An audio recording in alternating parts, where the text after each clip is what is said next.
English grammar की इस class में आपका स्वागत है। पिछले दो क्लासेस में हमने आपको अफर्मेटिव सेंटेंसेस, इम्परेटिव सेंटेंसेस को एक्टिव से पैसिव में कैसे चेंज करते हैं उसके बारे में हमने जाना। आज की इस क्लास में हम कुछ डिफरेंट काइंड के सेंटेंसेस जैसे देयर से स्टार्टेड सेंटेंसेस, इट से स्टार्टेड सेंटेंसेस, मॉडल ऑक्सिलरीज और इन्फिनेटिव को कैसे जो है एक्टिव से पैसिव में चेंज करते हैं, आइए हम उसे समझते हैं। तो सबसे पहले कोई ऐसा सेंटेंस जो सब्जेक्ट मॉडल ऑक्सिलरी, एमएवी का मतलब मॉडल ऑक्सिलरी वर्ब और उसके साथ मेन वर्ब की फर्स्ट फॉर्म और ऑब्जेक्ट पर बेस्ड हो। तो मॉडल ऑक्सिलरीज वर्ब क्या होते हैं? विल है, शैल है, can, could, may, might, shall, should, ought to, use to, must, यही जो होते हैं मॉडल ऑक्सिलरीज होते हैं। तो जब ये आते हैं और इसके साथ मेन वर्ब की फर्स्ट फॉर्म आती है तो वो सेंटेंस एक्टिव वॉइस में होता है। लेकिन मॉडल ऑक्सिलरीज के साथ अगर बी वर्ब आ जाती है और उसके साथ फिर वर्ब में थर्ड फॉर्म आता है तो वो सेंटेंस फिर पैसिव वॉइस में हो जाता है। तो कोई भी मॉडल ऑक्सिलरीज होगा तो उसके साथ वर्ब की फर्स्ट फॉर्म होता है, लेकिन अगर उसके साथ फिर वर्ब की थर्ड फॉर्म आ जाए और मॉडल ऑक्सिलरीज के साथ बी आ जाए वो सेंटेंस पैसिव वॉइस में होता है। तो जैसे लिखा है we should do our duty, तो इसे हम पैसिव वॉइस में कैसे चेंज करते हैं?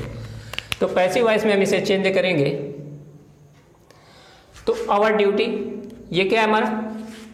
अवर ड्यूटी ऑब्जेक्ट है इस सेंटेंस का, तो इसको हम पहले लिख देंगे जैसे कि और सेंटेंसेस में होता है।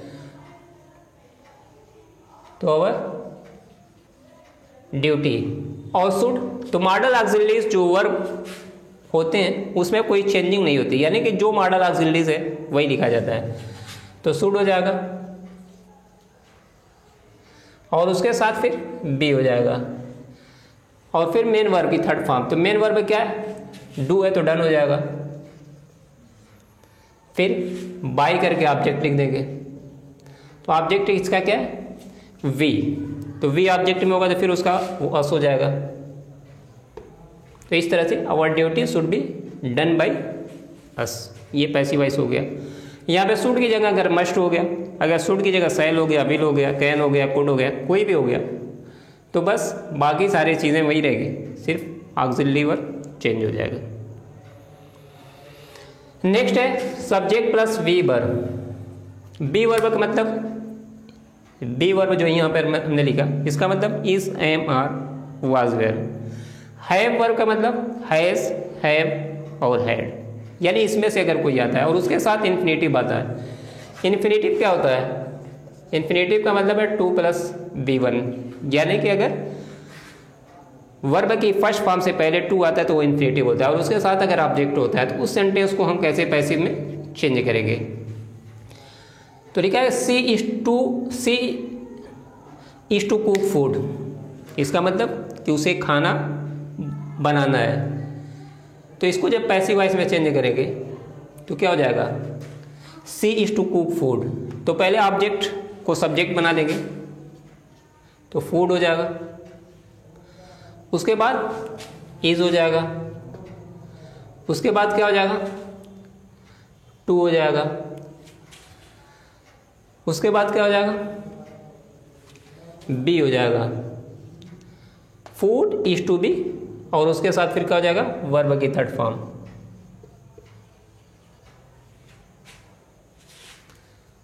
वर्ब की थर्ड फॉर्म हो गई, तो food is to be cooked और जो सब्जेक्ट है उसको हम ऑब्जेक्ट बनाएंगे तो क्या आ जाएगा? बाय सी का हर। तो इस तरह से ये सेंटेंस एक्टिव से पैसिव में चेंज हो गया। तो नेक्स्ट सेंटेंस है it plus verb plus noun plus infinitive और ऑब्जेक्ट का। अगर इस स्ट्रक्चर पर कोई सेंटेंस है तो उसको पैसिव वॉइस में हम कैसे चेंज करते हैं? तो अगर इट से स्टार्टेड सेंटेंस है या देयर से स्टार्टेड सेंटेंस है तो दोनों को पैसिव वॉइस बनाने में भी इट या देयर से ही शुरू करेंगे। तो सबसे पहले क्या लिखेंगे पैसिव वॉइस बनाएंगे? तो जैसे ये सेंटेंस लिखा है it is time to study grammar, यानी कि it is time to study grammar. तो इट इज टाइम जैसे इसमें लिखा गया एक्टिव वॉइस में, वैसे ही पैसिव वॉइस में भी इट इज टाइम लिख देंगे।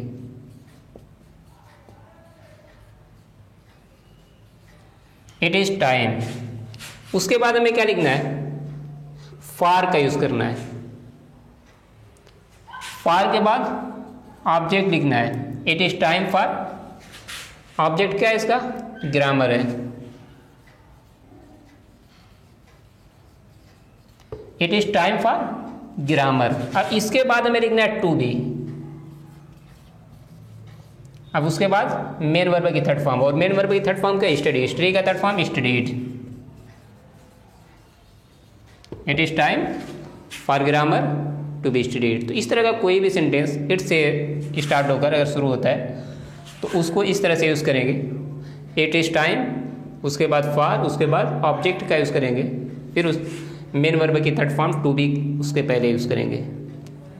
नेक्स्ट सेंटेंस, अगर कोई सेंटेंस देयर से स्टार्ट होता है तो देयर प्लस वर्ब, यानी कि जैसे ये सेंटेंस है वैसे ही स्ट्रक्चर इसका भी है, लेकिन इसमें पैसिव वॉइस में फॉर का यूज़ नहीं होता है। तो इसको पैसिव वॉइस कैसे बनाएंगे, देयर प्लस वर्ब, नाउन, उसके बाद टू बी और मेन वर्ब की थर्ड फॉर्म का यूज़ करेंगे। तो देयर इज नो वर्क जैसे लिखा गया वैसे ही लिख देंगे। इसके बाद टू बी। अब इसके बाद क्या लिखना है, मेन वर्ब की थर्ड फॉर्म। तो डू का थर्ड फॉर्म क्या होता है, done. There is no work to be done. तो ये देयर के स्ट्रक्चर पर बेस्ड पैसिव वॉइस। अब है नेक्स्ट, यहाँ पे कुछ वर्ड्स दिए गए जो वर्ब है, और इन वर्ब के साथ प्रीपोजिशन बाई का यूज़ नहीं किया जाता है। जैसे लिखा जाता है लास्ट में by him, by her, by Ravi, by Mohan, इस तरह से लिखा जाता है। लेकिन अगर प्लीज्ड हो तो प्लीज्ड के साथ टू का यूज़ किया जाता है, डिसप्लीज्ड के साथ टू का यूज़ किया जाता है, डिससेटिस्फाइड या डिससेटिस्फाइड है तो उसके साथ विद का यूज़ किया जाता है, एडिक्टेड के साथ टू का यूज़ किया जाता है। ये कुछ वर्ब हैं जिनके साथ अलग प्रीपोजिशन यूज़ किए जाते हैं। जैसे मान लीजिए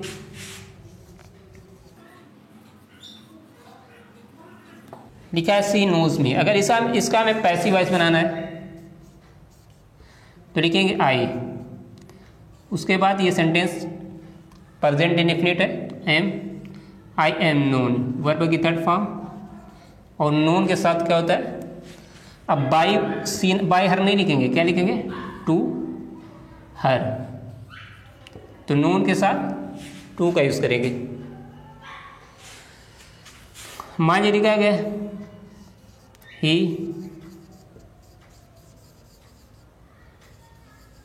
displeased his friend, he displeased his friend। अगर इसका हमें पैसिव वॉइस बनाना तो क्या हो जाएगा, his friend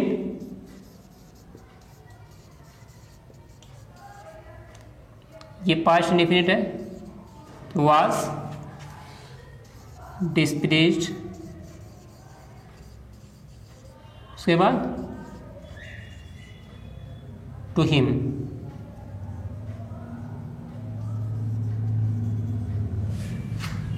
तो इस तरह से इसको हमें कुछ याद रखने पड़ेंगे इस वर्ब को, कि किसके साथ बाई का यूज़ नहीं करते हैं, बल्कि उसके साथ मैक्सिमम केसेस में टू का, प्लीज्ड या डिसप्लीज्ड, सेटिस्फाइड या डिससेटिस्फाइड के साथ विद का यूज़ करते हैं, डिपेंडेंट के साथ ऑन का यूज़ करते हैं, बाकी इनवाइटेड के साथ, प्रीफर्ड के साथ, एडिक्टेड के साथ, प्लीज्ड के साथ, डिसप्लीज्ड के साथ, कुछ इस तरह से वर्ब होते हैं जिनके साथ टू का यूज़ करते हैं। Thank you.